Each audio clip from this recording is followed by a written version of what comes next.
Olá, eu sou Francisco Mota e hoje tenho não um, mas dois novos modelos para testar aqui no canal YouTube Targa 67.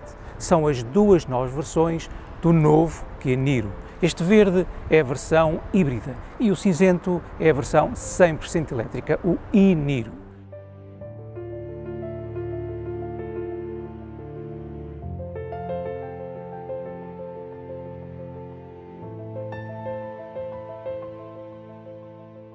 Nos próximos minutos vou descobrir quais são os consumos e as autonomias reais de cada um deles, também descobrir se existem diferenças na condução e, por último, muito importante, calcular os custos de utilização entre o híbrido e o elétrico. Por isso, já sabe, fique por aí. A segunda geração do Kia Niro utiliza a plataforma K3 do grupo Hyundai Kia, que é mais leve, tem um centro de gravidade mais baixo, maior rigidez torcional e foi pensada desde o início para receber todo o tipo de motorizações eletrificadas. Curiosamente, as dimensões quase não mudaram, a distância entre eixos só aumentou 20 mm, mostrando que já eram as adequadas para os compradores. Em Portugal, o Niro está disponível nas versões HEV, um híbrido auto-recarregável ou Full Hybrid, e também na versão 100% elétrica e-Niro. O híbrido tem um motor 1.6 turbo a gasolina de 105 cavalos e um motor gerador elétrico de 43,5 cavalos, alimentado por uma pequena bateria de 1,32 kWh. Tudo isto resulta numa potência máxima combinada de 141 cavalos e 265 Nm de binário máximo. Quanto ao elétrico, tem um motor dianteiro de 204 cavalos e 255 Nm, alimentado por uma bateria de 64,8 kWh. E anuncia uma autonomia média de 460 km. Quanto ao carregamento da bateria, dos 10 aos 80%, demora 43 minutos, desde que se faça num carregador rápido de 100 kW. Ambos têm tração à frente, o híbrido tem uma caixa de dupla embreagem de 6 relações e o elétrico uma relação única. Quanto a prestações, o híbrido acelera até aos 100 km/h em 10,8 segundos e o elétrico só precisa de 7,8 segundos. O híbrido consegue andar em modo elétrico até aos 120 km/h e tem 160 km/h de velocidade máxima. Já o elétrico chega aos 167 km/h de velocidade máxima, mesmo com um peso de 1834 kg, que é 269 kg maior que o híbrido. Esta segunda geração do Kia Niro manteve a silhueta de dois volumes que já vinha do seu antecessor, mas o estilo mudou radicalmente. Por exemplo, aqui na frente com uns faróis individuais que não se vê em mais nenhum modelo da Kia, e o mesmo se pode dizer aqui também do desenho dos faróis traseiros. Aqui na frente há também uma grelha com umas cortinas que abrem só quando é necessário para garantir um bom coeficiente de penetração CX de 0,29. Mas a maior novidade está aqui no pilar traseiro. Ele tem um túnel que encaminha o fluxo de ar lateral de forma laminar para estabilizar o turbilhão que se gera na parte de trás de um carro quando ele vai em andamento a velocidade mais elevada. E o marketing da Kia aproveitou para propor esta peça numa cor diferente do resto da carroçaria. Na verdade, é possível ter 32 combinações diferentes. Mas por dentro também há novidades. Vamos ver. E aqui dentro o que se destaca de imediato é este conjunto que agrupa numa só peça tanto o painel de instrumentos como o ecrã tátil central. A inspiração é obviamente do Kia EV6. O painel de instrumentos é muito fácil de ler, relativamente simples, e o ecrã tátil central tem informação mais que suficiente, nomeadamente toda aquela que está relacionada com o sistema híbrido de tração desta versão.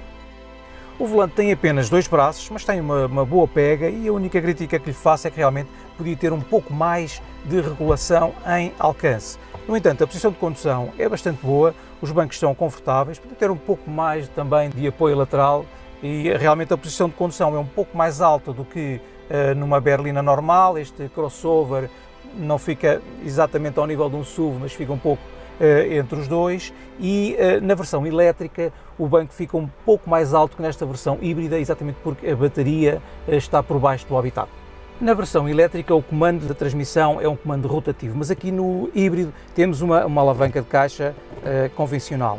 Além disso, há também duas patilhas para comandar as mudanças de caixa nesta caixa de dupla embreagem, mas que tem também um segredo, que veremos mais à frente qual é.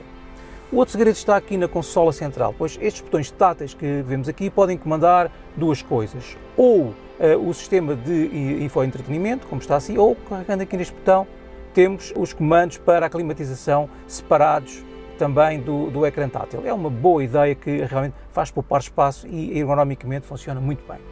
O espaço nos lugares de trás é bom em altura, razoável em largura e bom em comprimento para as pernas.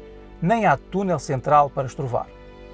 Mas, na versão elétrica, a bateria empurra o piso para cima, obrigando as pernas a ficar demasiado altas e mal apoiadas. Quanto à mala, a versão elétrica anuncia 475 litros, mais 24 litros que a versão híbrida, devido ao sistema híbrido. Mas o elétrico ainda tem um pequeno franco de 20 litros sob o capô da frente, que serve para guardar os cabos de recarga da bateria. E vou começar este comparativo pela versão híbrida, que carrega a bateria apenas através da regeneração em situações de travagem ou de desaceleração. O arranque é sempre feito em modo elétrico, desde que exista carga na bateria, o que na verdade existe quase sempre, pois o sistema cautela exatamente isso. E depois o Niro consegue andar em modo 100% elétrico durante períodos curtos, mas que são muito frequentes. O botão dos modos de condução está aqui no volante, onde se pode escolher o modo Eco e o modo Sport.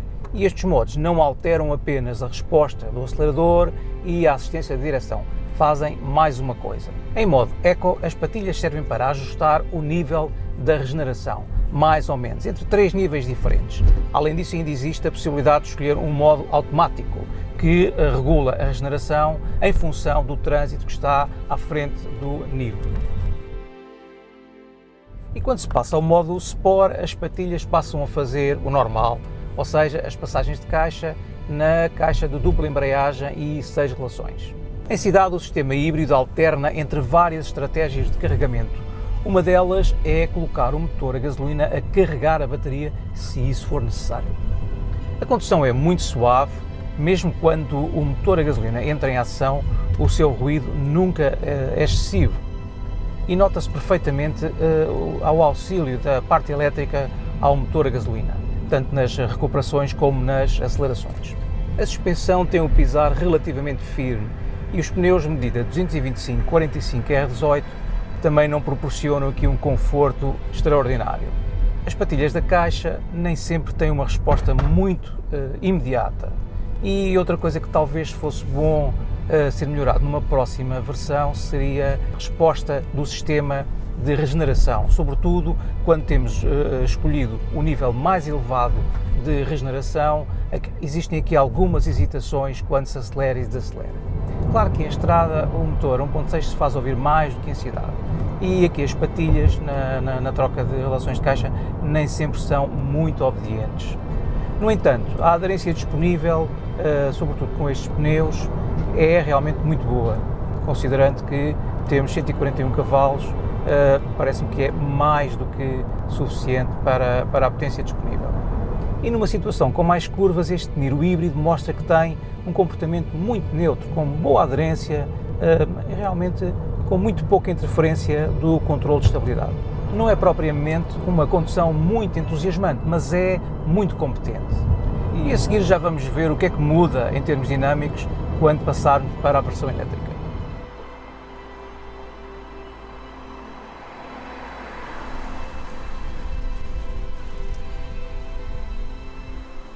E já estou a bordo do e-Niro, da versão elétrica. E claro que a primeira impressão é o silêncio.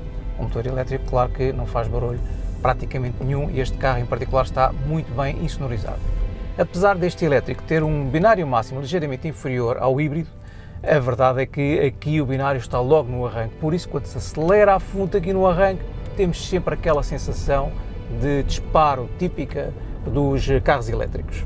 Aqui em cidade esta versão elétrica ainda é mais suave de conduzir do que a versão híbrida. A Kia fez aqui uma modulação do binário muito boa, de modo que a reação é rápida, mas nunca é demasiado brusca.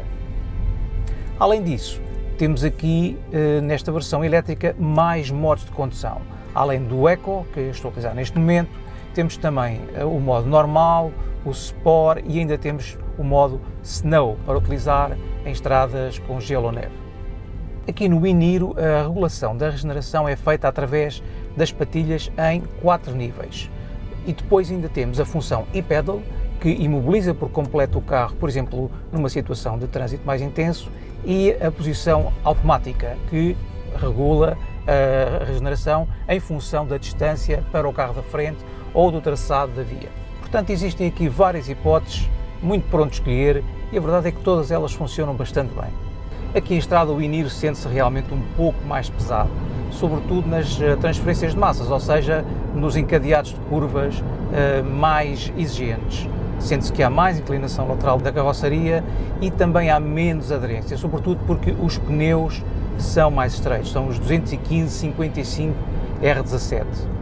Por isso, quando se puxa um pouco mais aqui pelo e-Niro em curva, a primeira reação que se encontra é mesmo a subviragem, que aparece claramente mais cedo do que na versão híbrida. Resumindo, o elétrico tem vantagem em cidade, claro, e também nas prestações em reta, mas quando chegam as curvas, o híbrido é um pouco mais eficiente, sobretudo porque tem pneus mais largos que conseguem gerar uma aderência claramente superior.